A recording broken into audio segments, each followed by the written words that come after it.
I take immense pleasure in welcoming you all to Dental Sophist first online webinar session. The speaker of the session is Dr. Ilangumaran sir, who is currently serving as an assistant professor in the Department of Prosthodontics at Mahatma Gandhi Postgraduate Institute of Dental Sciences, Puducherry. He's a clinician with a vast knowledge in prosthodontics who has catered to patients with all types of prosthodontic needs. Being a prolific academician, he has a number of publications to his name and always strives to bring innovation in whatever he does. He has vast knowledge in implant prosthodontics as well as fixed prosthodontics, and I think we'll never get a speaker better than him in taking today's session. And with sir's permission, I would like to give a brief introduction about who we at Dental Sophist are. So Dental Sophist works on the idea of giving back to the community. We at Dental Sophist always believe that dental science is superior than its current reputation. And we believe that all the dentists should share an unquenching thirst for gaining knowledge. And we would want to be a vessel in quenching that knowledge. And we would also like to partner in the future with several dentists so that our community becomes far more vibrant.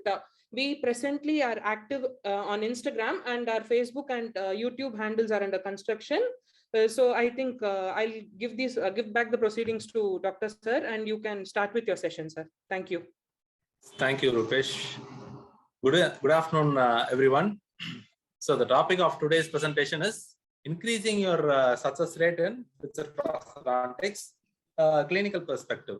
So in this session, I'm not going to take the depth of any one particular part of FPD. We are going to just brush through everything because success lies in every aspects of FPD, not only in impression, not only in tooth preparation or in your laboratory sessions. So what we are going to do in this session is we are going to focus the basic aspects of FPD. That is, we are also going to cover single crowns.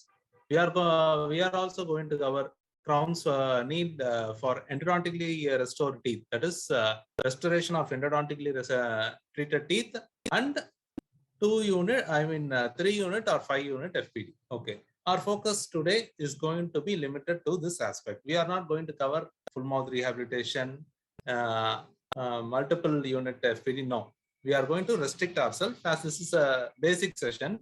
So later on we will add it up. Okay.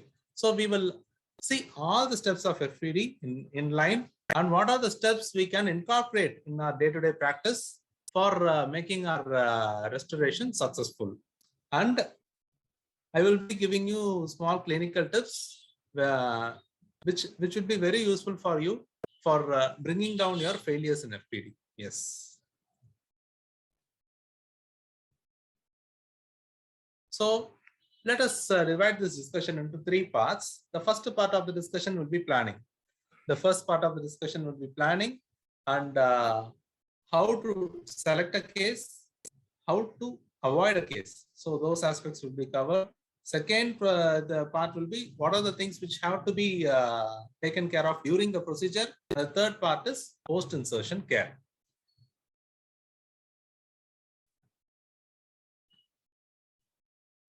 So how to plan for a prosthesis? So patients, when we use ceramic crowns or when we use multiple unit FPD, we use it when a patient comes for pain, we do the root canal treatment and then the patient we place crowns for those patients. Some patients, especially if there is a missing teeth in the anterior, will be coming for replacement of missing teeth. But most of the cases, you have to find out that you have to educate the patient that there is a missing teeth in your mouth and that missing teeth is going to compromise the health of all the adjacent teeth by supraeruption and by drifting of the abutment teeth.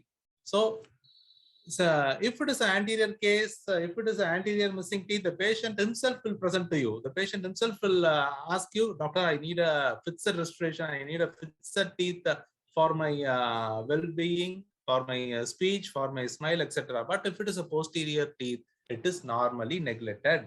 So in such cases, it is we, the dentist, who have to educate the patient about the ill effects of a missing teeth, and we have to convince them either for a fixed prosthesis or implant prosthesis whichever is suiting their clinical condition, right? So apart from these things, what are the other clinical condition which demands a fixed prosthetic treatment? If a patient is approaching you, for example, the patient is having marriage in 2 months, but there is generalized spacing in between the teeth. So what happens? We cannot do orthodontic treatment in 2 months. The patient is not ready to get orthodontic treatment and be in the stage, in the marriage stage with the orthodontic braces. In such cases, you can give them a beautiful FPD for the anterior teeth so that the space is also covered. The time factor is also maintained. So within a month, you can give a beautiful EMATS crowns in the anterior teeth, which serves the purpose. So this is some other reasons for which the patient approaches you. You can do smile designing if all the teeth are present, but if it is the shape of the teeth is not good, or if there is some generalized discoloration, there too the patients will be approaching you for a correction, which can be done by FPD, right? So what we have to check clinically before starting a case, we have to check 3 important factors. The first factor is time. So we need adequate time for planning a FPD, for doing the procedure, send it to the laboratory, receive the work, check whether the received work is correct. If there is any, if you have to keep time for any corrections. So you cannot expect all the works to be like a perfect one. Sometime you may need to send to the lab again. So all these time has to be calculated. Only then you can promise the patient that I can give you a FPD in 1 week or 2 weeks. If the patient is demanding you, sir, I'm ready to pay anything, but I want my crowns to be done in 1 week. Kindly don't accept. Kindly don't accept. We may get stressed in such situations. So we need adequate time. Explain them, sir, this is not a easy thing. We are restoring something which is not there in your mouth. It needs a particular time. It cannot be rushed through in a given amount of time. So explain the situation, because all these things are not emergency things. So you need not go with the words of the patient. Of course, you can get the idea from the patient, but it's you, the dentist, who have to decide how much amount of time is required for a perfect work to be done, right? Second thing is the medical factors, which we will be seeing in the next slide, and the dental factors. So what are the dental factors? Dental factors includes the pink portion and the white portion. So this pink portion, that is, you are seeing the gingiva. So this gingiva, of course, must be healthy for a good processes to for a long-term success of the processes. Whereas the white portion, that is your teeth. So the white portion of the teeth must be of good condition. It is not endodontically compromised. There is no any caries in the teeth. If there is any caries, kindly restore the caries. If it requires root canal treatment because of deep caries, kindly proceed with the root canal treatment. Wait for some time until the pain subsides and then proceed with the FPD tooth preparation, right? Coming to the medical factors, what are the medical factors which actually interferes with your FPD preparation? It is nothing but your gingival enlargement. Can you see here the gingival enlargement? Why the gingiva is enlarged? There are multiple reasons. It may be because of inflammation, but apart from that, if the patient is having amlodipine for years together, if the patient is having phenytoin for epilepsy, then there are chances for the gingiva to be enlarged. Sometimes it may not be enlarged until you place a FPD. After you place a FPD, the gingiva may be provoked to enlarge. In such cases, get the medical history of the patient before starting the procedure. Check for any amlodipine or phenytoin or any nifedipines like drugs which can cause gingival enlargement. Ask them to consult their physician, check for alternative, and then go for a FPD plan. If this is not done, sometimes, not all times, sometimes what may happen is that the patient, after having FPD, will get gingival enlargement. It may be because of the tablet they are taking, but they will abuse you for getting it enlarged. Okay. So we have got a question, sir, what is FPD? It's nothing, fixed dental processes. The crowns and bridges are collectively called as FPD. Yes. Do we really need a radiograph? Radiographs are mandatory before starting a root canal. But do we need it really before starting a FPD? Before starting a single crown? Yes, of course we need a radiograph because appearances are always deceptive. Clinically, the teeth may look very good, but if you take a radiograph, there may be root resorption, there may be crack in the teeth.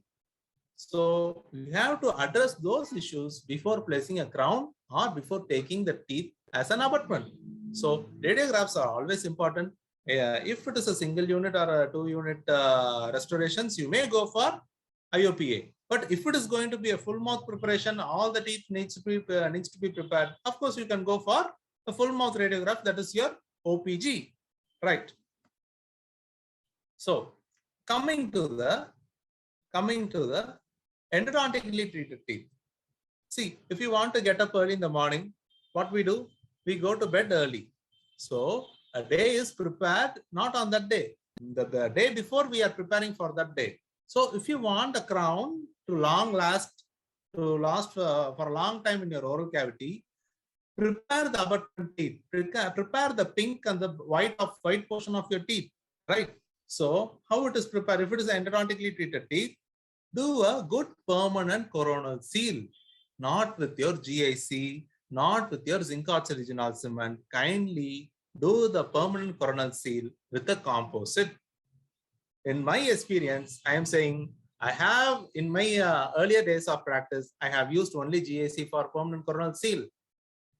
What happened is that after 2 to 3 years, the crown structure broke down along with the prosthetic part, and a lot of patients reported with loose crowns and fractured tooth.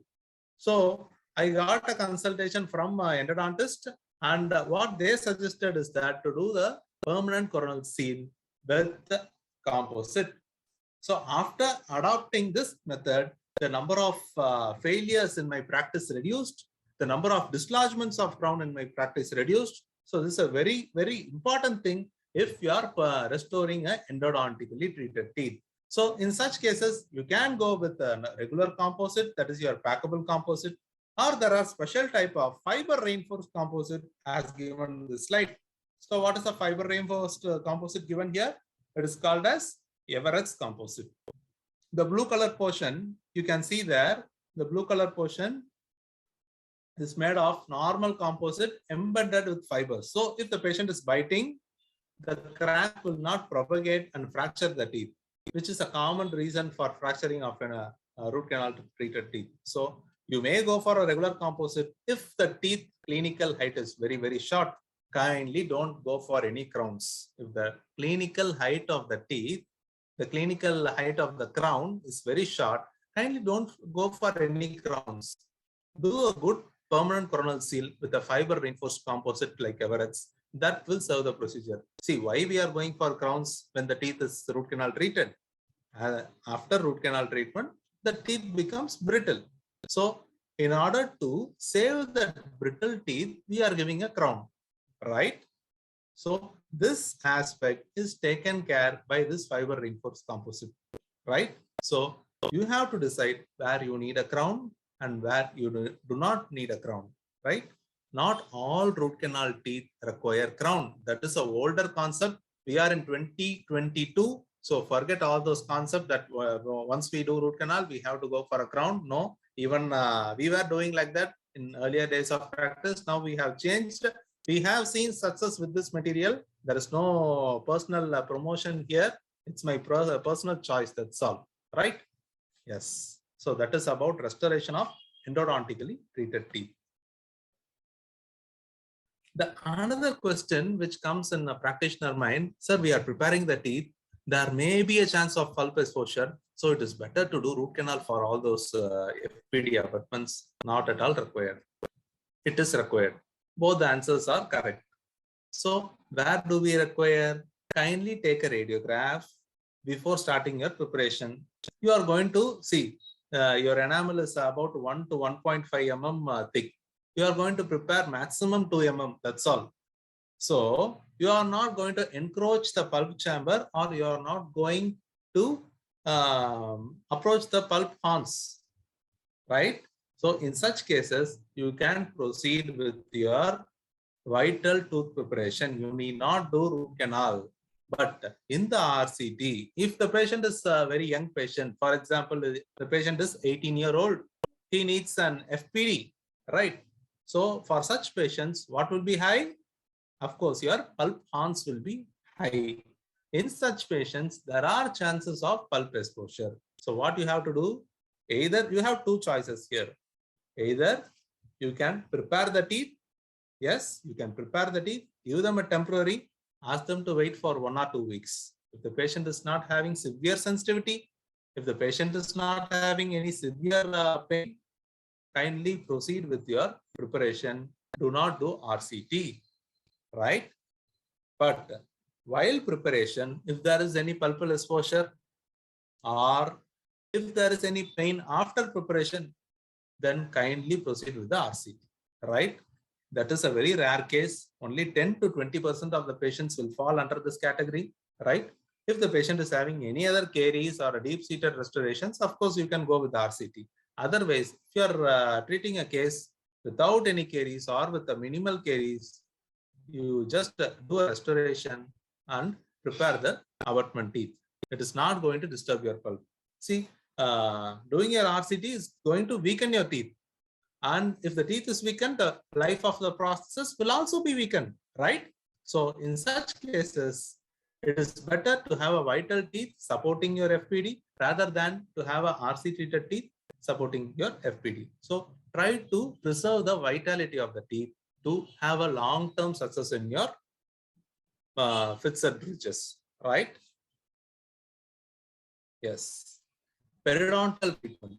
Periodontal treatment, of course, it includes scaling, maintenance, and also your curettage and flap procedures. So some teeth which will be of grade 1 mobile, but you cannot eliminate the teeth as it is mobile. You are going to leave it. You are not going to plan your FPD. No, that is purely theoretical.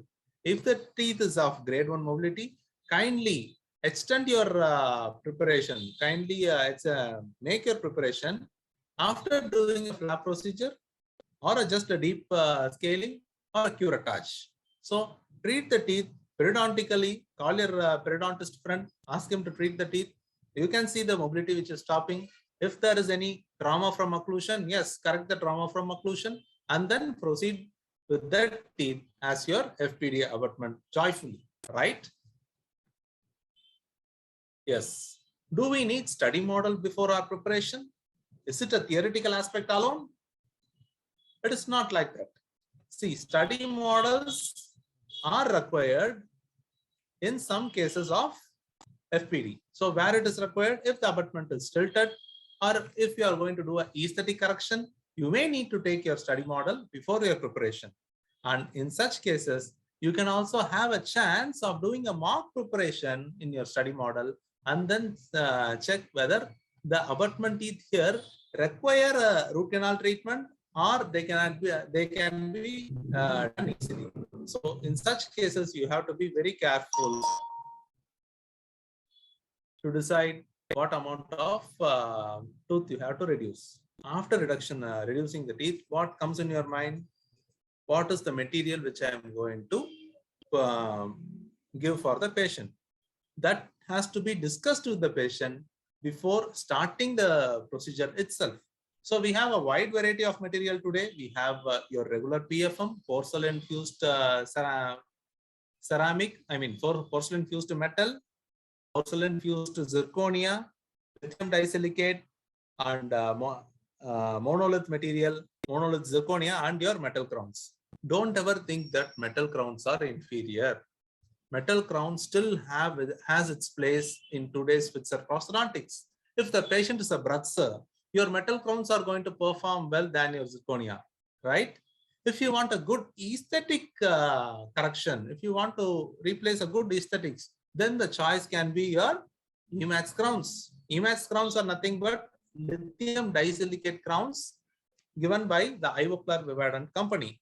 we have a beautiful combination of aesthetics and strength in zirconia. So you have to combine all these effects as per the requirement of the patient. If the patient is going to replace a posterior most teeth, I usually recommend to have a metal crown, because that is the first teeth which is going to come in contact with the oral cavity. It can be, if you are giving a metal ceramic crown in that region, the ceramic part is going to chip off easily. So you can recommend metal crown if the abutment is going to be your third molar or second molar.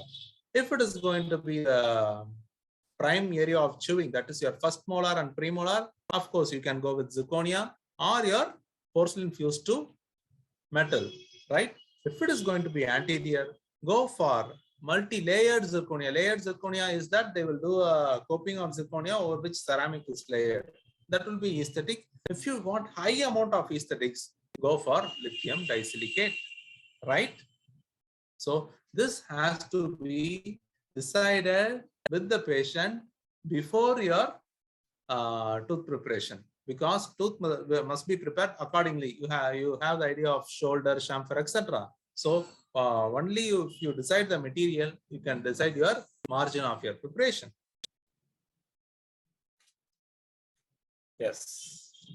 So what are the armamentarium required for FPD tooth preparation? So of course your handpiece is going to be the magic wand in your FPD preparation, right? So what is how to choose the handpiece for a good FPD?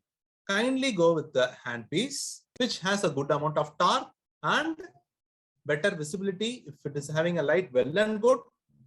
And I personally recommend you NSK handpiece, which is of a good quality, and I recommend you to have a press button type of handpiece rather than a chuck type, because in chuck type there are in some cases what happens is that the air is released from the back end of the chuck, which may injure the cheek mucosa, the buccal mucosa. So to avoid such mishaps, we generally recommend you a press type handpiece which is having a good amount of torque. We have three types of handpieces. One is standard head, another one is mini head as seen here, and lower we have the super torque handpiece. So super torque handpiece are generally recommended for FPD tooth preparations if you are cutting a maxillary or mandibular molar. And if you are if the access is very less, you are going to prepare upper 8, then we usually recommend a mini burr along with a mini head handpiece, right? Only then the access will be good without injuring the gingiva and the buccal mucosa. You can make your preparations successful. So the second armamentarium which is of high importance is your burrs. So what burrs do we recommend? We usually recommend Mani burrs, yes, and there are some special types of burr which is recently used by us. That is MIK burrs. MIK is a website. You can log in and check. It is www.mikdental.in, in which they have a good collection of burrs, and they are tagging each burr for that use. So they will be tagging that this burr is for metal ceramic preparation, this burr is for all ceramic preparation. So the amount of clearance and the shape of that finish line is also incorporated in that burr. So once you take that burr and make a preparation, you will get an even amount of reduction, and you will also have proper finish line for your preparation. So have a good burr. So here the contradiction occurs. So if you are buying a ProTaper file, you will be using it for maybe 6 to 10 cases. But do you make such markings for your FPD burrs? No. So that is where the problem occurs, the problem of overeating occurs. When the preparation gets, when your preparation gets complicated, when you are using a burnout burr, the amount of the heat generated by your burr affects the pulpal health of your vital teeth, which may result in pulpitis. So kindly change your burrs for every 5 cases. Change your burr. Each burr is going to cost you around 60 to 70 rupees. So it's divided by 5. It is of no cost for your preparation. So don't compromise the health of your vital teeth for the cost of the burrs, right? Keep on changing your burrs. Keep on changing your burrs. At least for 5 preparations, use one burr, kindly discard it, right? Only then your preparations will be sharp. Your preparations can be quick and your vitality of the teeth will not be compromised, right? So that is about the burrs. How to use these burrs, how to make the preparation successful, it needs a separate lecture. Maybe in the future we will plan for it. Then access. If the operator is well trained, good. If the operator's armamentarium is fine, well and good. He has good burrs, everything. The third important aspect of a fixed prosthodontics is that we need a good access. We need a good light. We need a good suction. So if there is somebody to assist you in placing a suction, it is a blessing for you to finish that fixed prosthodontic case in a stressless manner. So don't compromise on that suction. Don't hold the suction as seen here. You cannot hold your suction and do the preparation on the other side. Either suction will be compromised or your preparation will be compromised. So try to do a preparation with a good assistant, with a trained assistant, with a proper suction and a proper lighting. So without a proper lighting, you cannot give a good preparation. At the same time, I also want you to use a good quality mouth mirror. If it is a double-sided mouth mirror, well and good, because the mouth mirror is not only for indirect vision, it is for retraction of your tongue. If you are going to do the palatal aspect of your maxillary molar, or if you are going to do the lingual aspect of your mandibular molar, you need your dancing tongue to be within your control. So for that, you need a good and sturdy mouth mirror, right? So all these things are going to contribute to the access and visibility of the teeth. Only if it is visible, you can place your margins, you can make your clearance, everything. You can incorporate all the features in your preparation, which is going to result in success of your FPD. So mirrors, we talked about mirrors. Hand and Craft, there is a company called Hand and Craft, which is producing plastic mirrors. It is of different types. There are 2 types of mirrors. I think you people are aware. One is rear surface mirror and other one is front surface mirror. I generally recommend front surface rhodium coated mirrors for this visualizing your preparation, right? So you have prepared your teeth, right? What is the first thing you have to check? You have to check how much amount of teeth you have prepared. If you are preparing for a zirconia teeth, that is your all ceramic teeth, how much amount of clearance is required? You need 2 mm of clearance for your zirconia to be fabricated in that space. So how to check? You have made your clearance for 2 mm. There are special instruments like this called fleximeter or prep gauge. These are nothing but silicon strips in which the readings are all the readings are manipulated. The silicon strips are made for 1 mm, 1.5 mm, 2 mm and 3.5 mm, so that based on the material you can choose that strip. Ask the patient to bite on the strip. For example, if you are preparing 3 sets, place the strip on your 3 sets and ask the patient to bite, and without opening his mouth, try to pull the strip in a horizontal way, right? If the strip is coming freely, then you have adequate amount of space for your zirconia. There will not be a call from the lab for you. Sir, the clearance is very less. Shall I trim the opposing teeth? Sir, please repeat the impression. Those things can be minimized, right? So fleximeter is a product which is given by Bosch, and this prep gauge is a product which is given by MIK Dental. This will be this are inexpensive material which can improve the quality of your preparation and reduce the number of repeats in your clinic, right?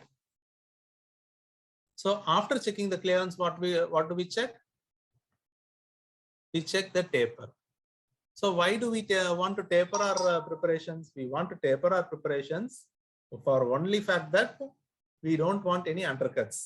So if a preparation is not having undercut, you can visualize that prepared teeth by your mouth mirror when it is kept an angle of 45 degrees. When it is kept an angle of 45 degrees from the surface, you can visualize the entire margin, the buccal margin and the palatal margin. All the margins can be visualized if there is no undercut in the teeth. If the margins are not visible on one side, then you can increase the taper or you can increase the amount of the preparation on that side and make it visible. Only if you make it visible, your preparation is going to be of a good taper and your crown is going to sit easily, right? So that is a way how to check your taper. If you are not confident with your mouth mirror test, then you can go to another test, which I will say in the next slide. So if you are making, for example, you are making your preparation in 1-1, 2-1 is missing, 2-2 is there, 2-3 is there. So for a multi-unit teeth, if you are preparing, and you cannot check with your mouth mirror that all the abutments are parallel, then you can make an alginate impression. You can take some salt, mix it with your plaster. You can make a check cast. You can make a plaster cast of the alginate impression, mark the margins, and you can check in the check cast whether all the preparations are fine. If there is any corrections to be done, kindly proceed with the corrections and then take your final impression. So if you are not convinced with the taper of your abutment, if you are not convinced with the parallelism of the abutment, just with your mouth mirror test, then take an alginate impression and then check your parallelism and taper in the cast. This cast is called as check cast, just for checking the taper and the parallelism. That's all, right? So now everything is prepared, but you cannot proceed with your impression because your new burrs have injured the marginal gingiva. Otherwise, the patient's oral hygiene is poor. There is more amount of inflammation in the gingiva is bleeding. If you are going to make impression for that patient with a bleeding gingiva, the record will not be perfect. So how to control this bleeding? There are some agents for controlling this bleeding that you are very well aware of the products, that is astringents. You have tannic acid astringents. All those things are given for long-term bleeding control. So yeah, in the chair side to control the bleeding, we have some product called race gel or ultra gel. We have an ultra, and there is a product for controlling the bleeding. So those gels are incorporated. The composition of those products is nothing but your aluminum chloride, sometimes your ferrous chloride, right? So these things are placed in the bleeding gums. You have to wait for some 2 minutes. It will arrest the bleeding. Do not disturb much. Just wipe off that region with a soft cotton. Proceed with your impression, right? These are the ways to control the bleeding chair side for a good impression. So only after confirming the clearance, after confirming the taper, and after confirming your parallelism of your abutments and controlling the bleeding, you are going to the next procedure of your FPD tooth preparation. That is nothing but your impression. Yes, that is nothing but your impressions. So what is the preferred choice of material for impression? Most of the people are taking with alginate, but we may end up in repeats. We may end up in ill-fitting margins. We may end up in improper occlusion. So the preferred material of choice is silicon. That do not C silicon.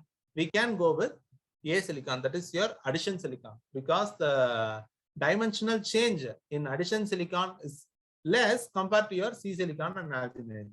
But a good news is also there for those who are using alginates. Nowadays, we have a 5 micron fineness alginate have come to the market. You can just make the impression, give it to the laboratory. You need not pour the cast. For 5 days, the company claims that the alginate will be of same size. There will not be any dimensional change. It needs some research before testing all those materials. So as of now, it is better to use a silicon. If you are going for alginate, then you pour your models as a by yourself. Do not give the impression to the lab, because the lab person will take it to the lab and then keep it for some time and then pour it only the next day. So the chances of errors will increase. But if you are using your own alginate or your own putty material, you need not wait for all those things. If it is a silicon, yes, you can give it to the laboratory directly. But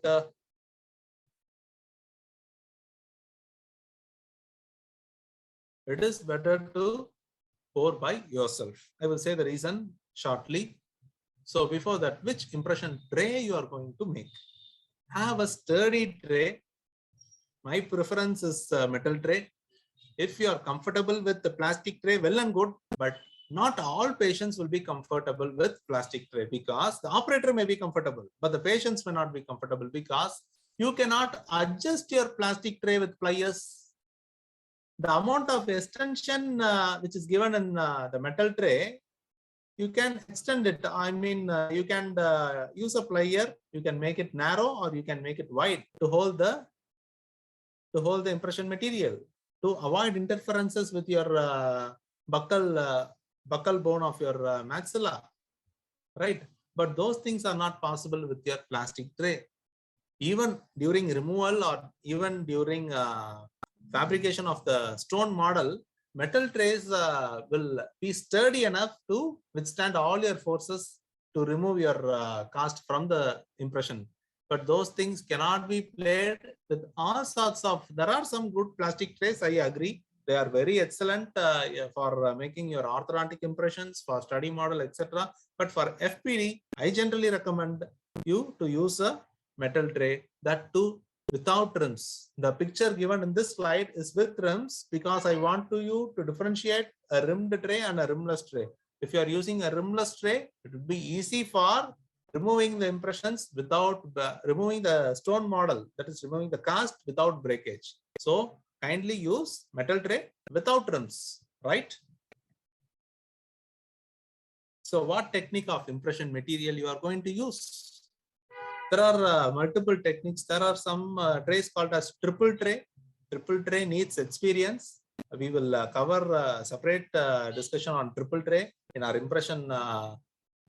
In our impression session. So the technique of impression material generally we recommend is that a double stage technique. Okay. So what we do, we mix the putty, keep a spacer. There is nothing your cellophane sheet as given in this slide. The first picture of this slide. Make an impression. What is the purpose of keeping the cellophane sheet for making your putty impression? Is that it will eliminate unnecessary undercut. You can replace the tray with easily and take it. There will not be any undercuts recorded.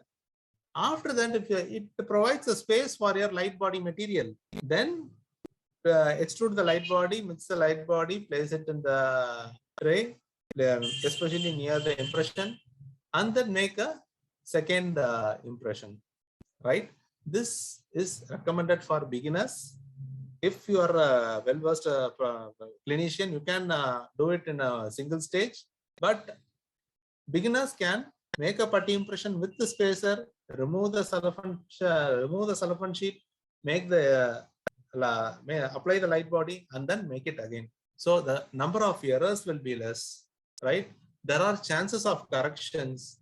You can visualize the difficulty of the patient while making the impression. So if there is any difficulty, you can address that difficulty if it is done at the double stage. You have adequate amount of time.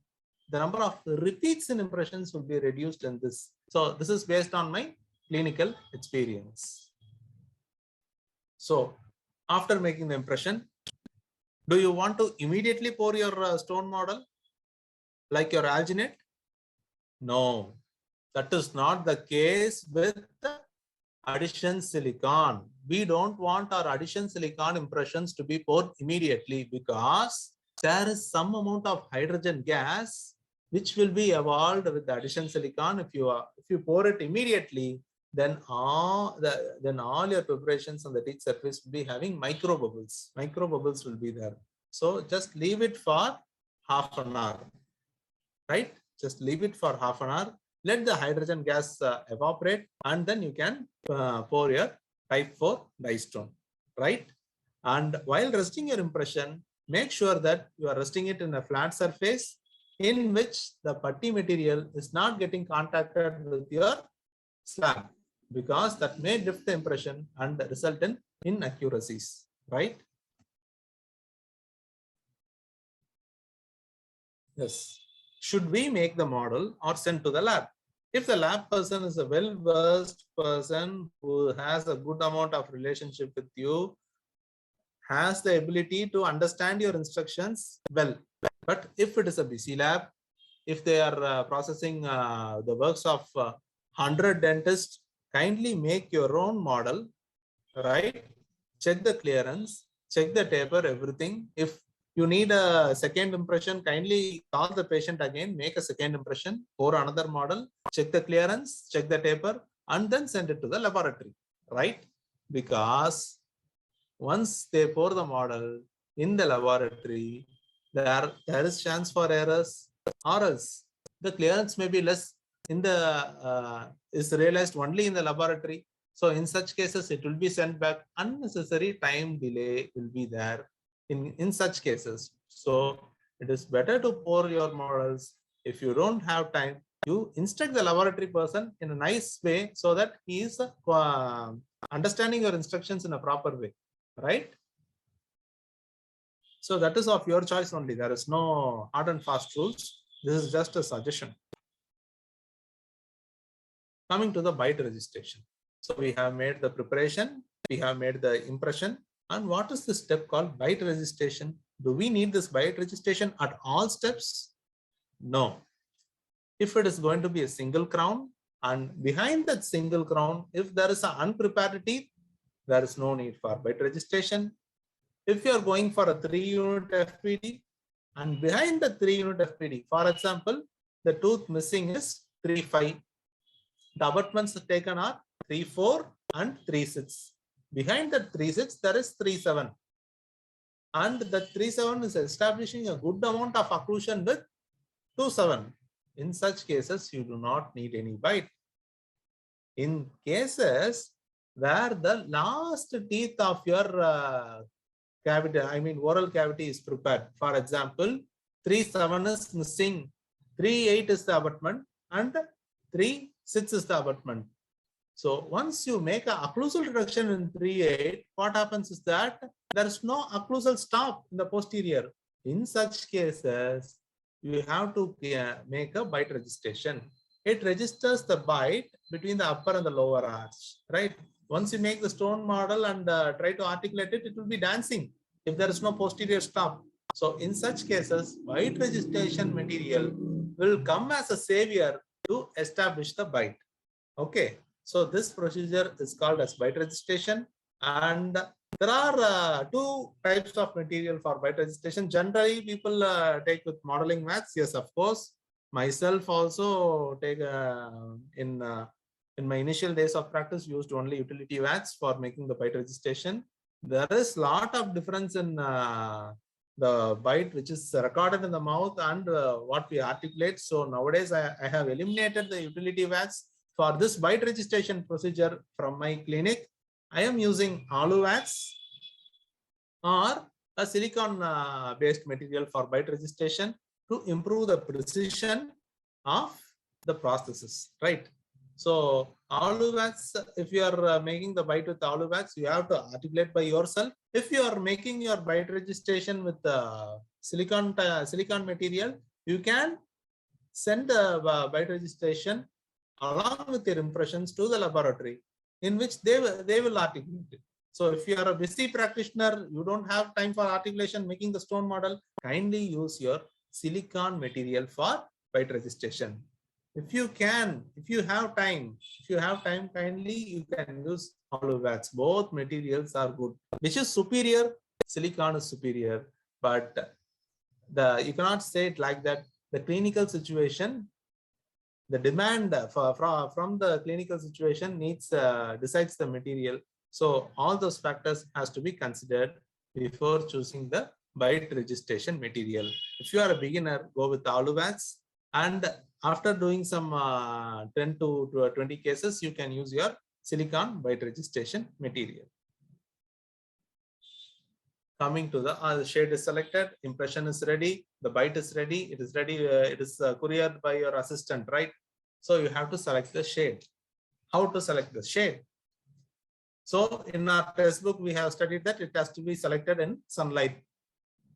But most of the time, most of practitioners would be doing cases only in the late evenings and nights. So where do we go for sunlight for taking a proper shade selection? There are some color corrected lights which is available. Right? Yes, it is available in dental websites like Pink, Blue, etc. So the color corrected light would be like a magnification loop in which the LED lights are attached. It is battery operated. You can use such lights for taking the correct color. So when to do the shade selection? It is my mistake to include this slide at the end of the presentation. Actually, shade selection must be done after your study model. Yes, it must be. It is the first thing which has to be done, not on the day of preparation. Before the day of preparation, if there is some scaling has to be done, kindly do the scaling. Ask the patient to wait, or on the very next day, before starting the preparation, do the shade selection. How to do the shade selection? I will just in short say how to do the shade selection with a simple shade guide like Vita Classic Shade Guide. So here the shade is grouped into A tabs, B tabs, C tabs, and D tabs.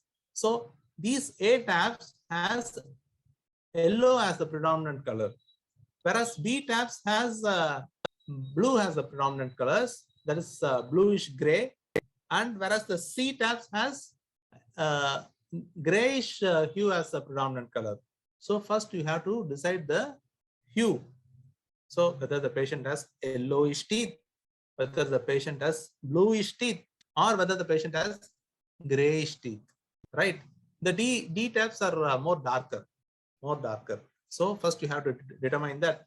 Then you have to check whether there is intensity, that is the chroma.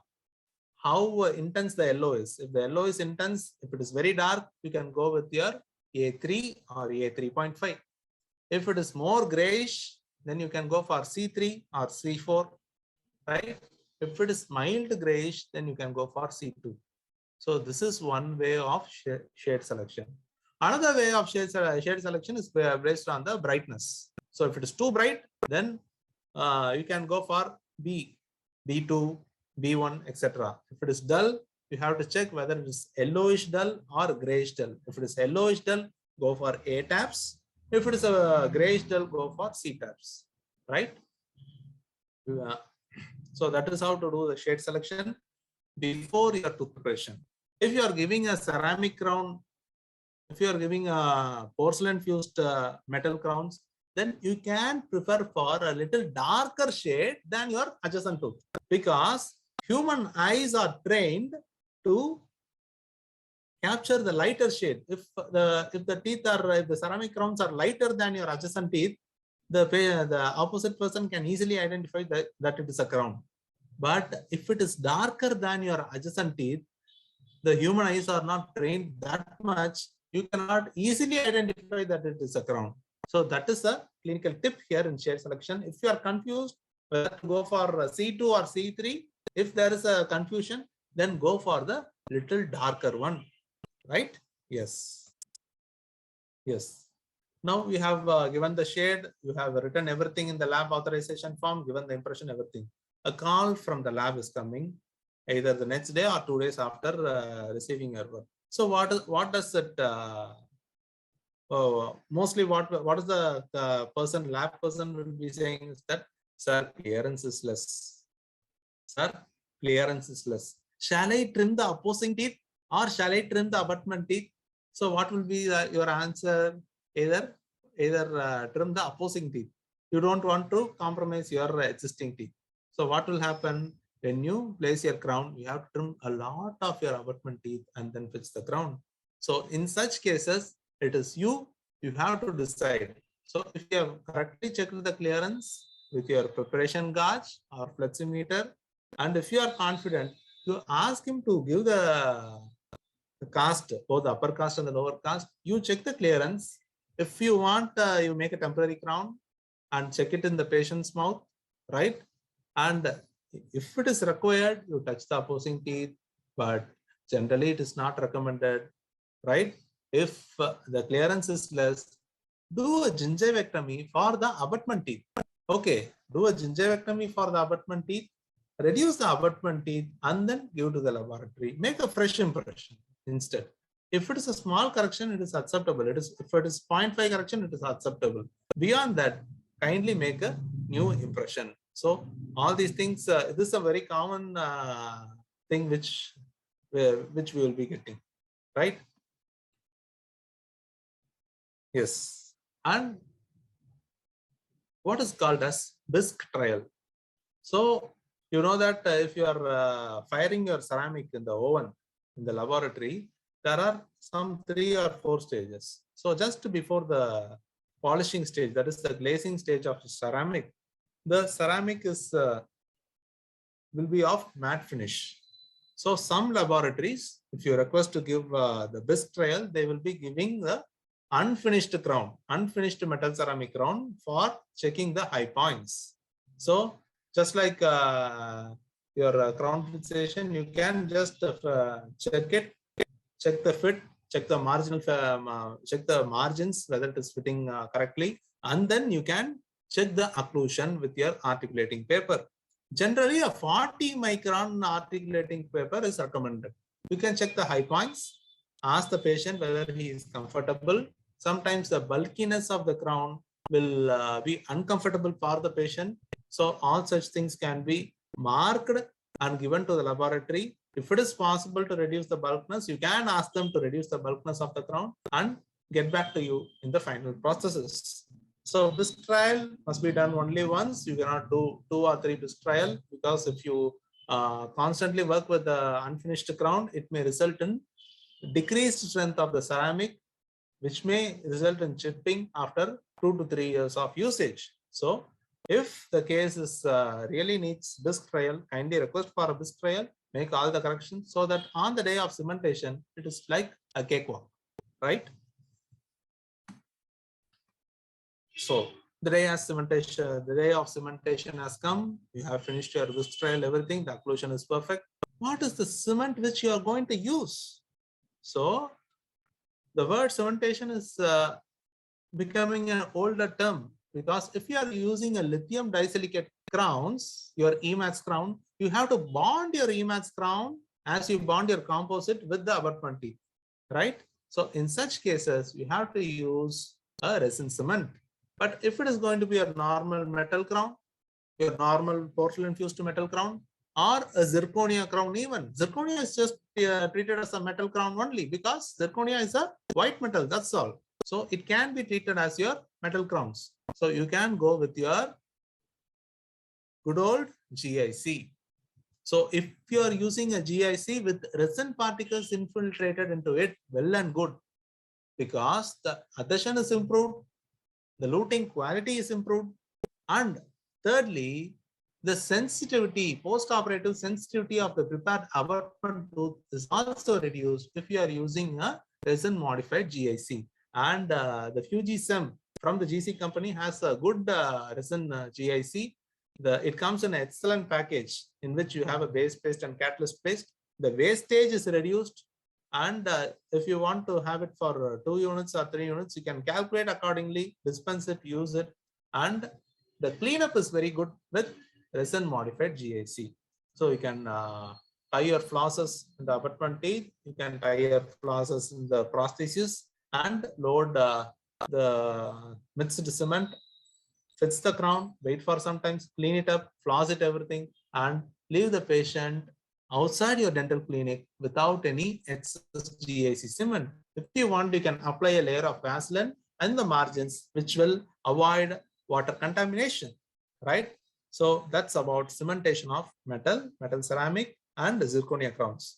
Coming to the bonding aspect of lithium disilicate crowns, you have to etch your preparation, you have to use a primer, and you have to bond, you have to use a primer for your zirconia, your lithium disilicate, and then it has to be bonded to your abutment teeth.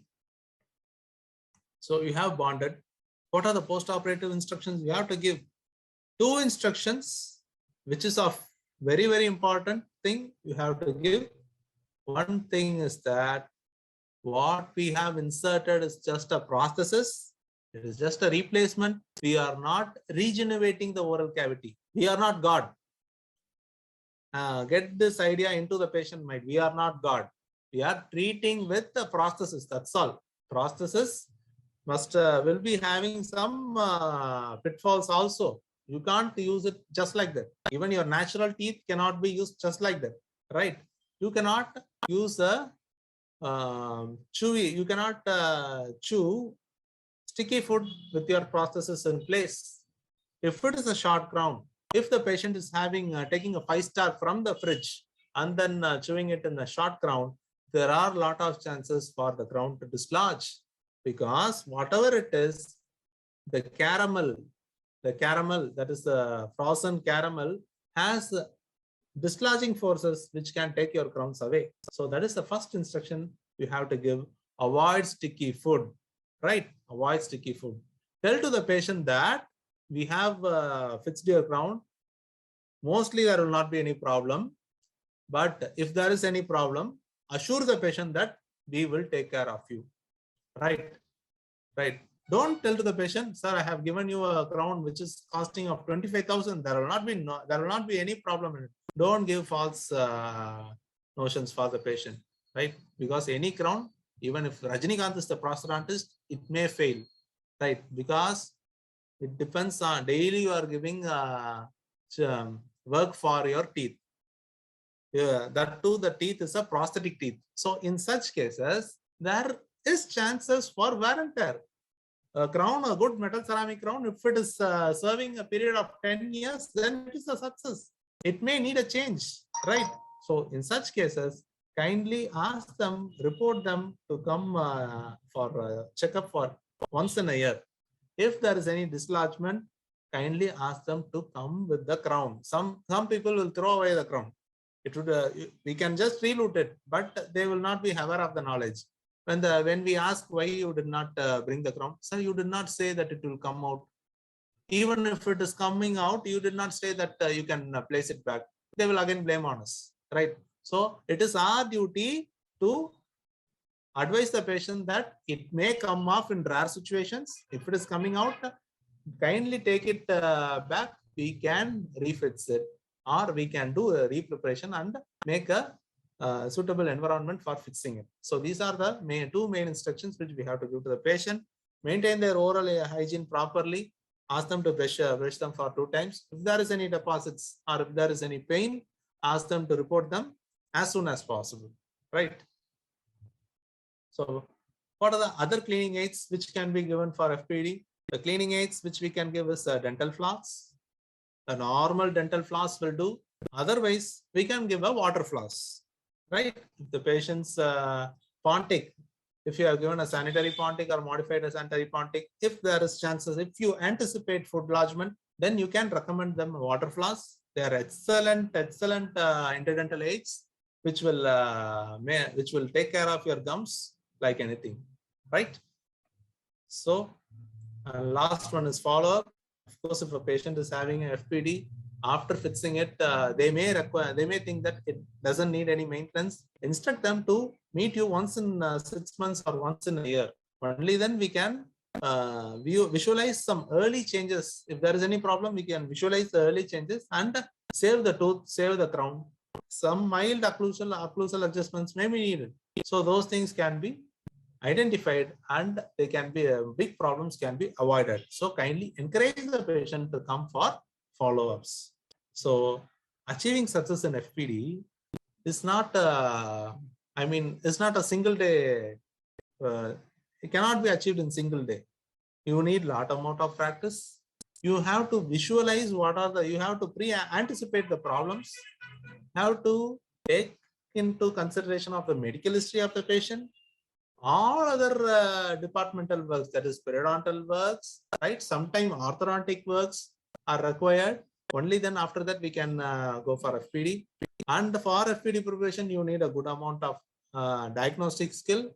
So clinical diagnosis is required. Radiographic diagnosis is required. You have to plan which material you are going to place. Discuss with the patient before that. Have a good armamentarium. Make a check cast if there is any doubt. Make a good quality impression with a good quality impression material.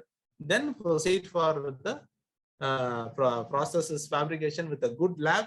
Cement it with a good luting cement or bond with a good adhesive resin cement, and then educate the patient about the do's and don'ts and encourage the patient to come for follow-up. So everything is put in a nutshell. I haven't gone to the depth of any procedure, but all the procedures are equally important for the success of the RPD, right? So you have to take care of all the, not giving it in a good lab will fetch you success. Not cementing with a good high quality cement will fetch you success. All the factors must be considered. Give your adequate amount of time. So don't plan tooth preparation in 10 minutes. Give 1 hour or 1.5 hours for that patient. Take all the factors into consideration. Only if you give such amount of time, you will see something beyond the teeth which you are preparing. Then only you can take all those factors you can which will play in the success of the FPD. So kindly consider all the factors from A to Z. If you start your practice like that, I am sure that you can achieve success in FPD in no time. So with this note, I am concluding this session. Thank you everybody, and the session is open for questions. So I kindly request our participants to ask questions.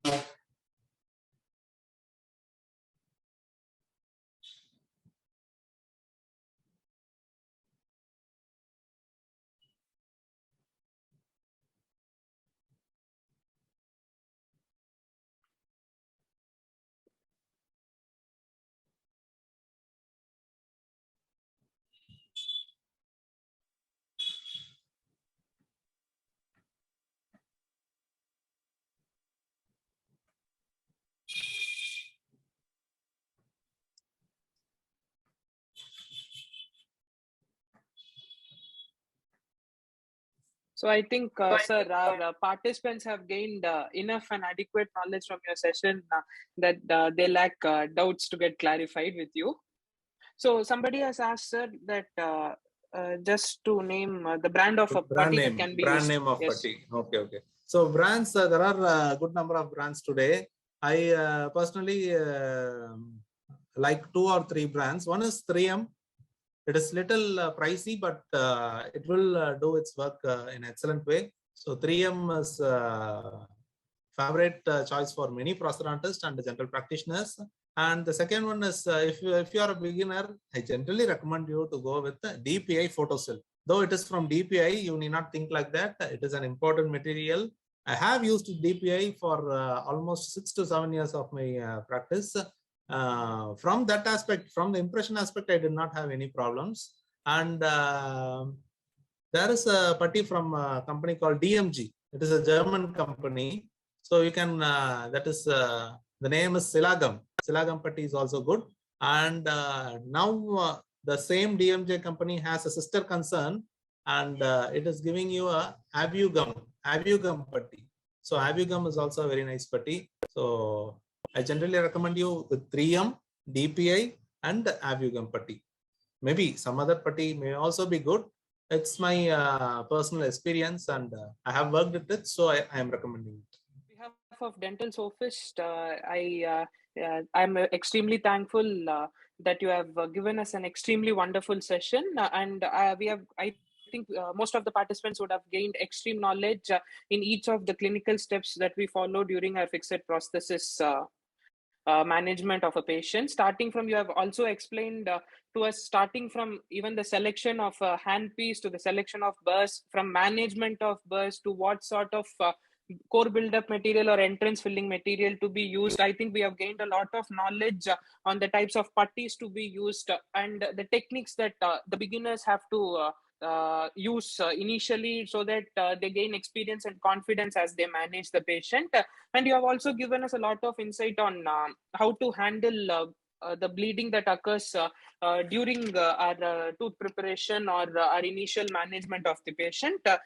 So it was an extremely informative session, sir, and I would want to give you a certificate of appreciation on behalf of Dental Sophist. So thank you, sir. I think I would love to work more with you in the future. We have far more innovative and informative sessions also with you in the future, sir. Thank you so much. Yes. We will plan, Roopesh. We will plan each aspect of FPD also as Yes, separate sir. session.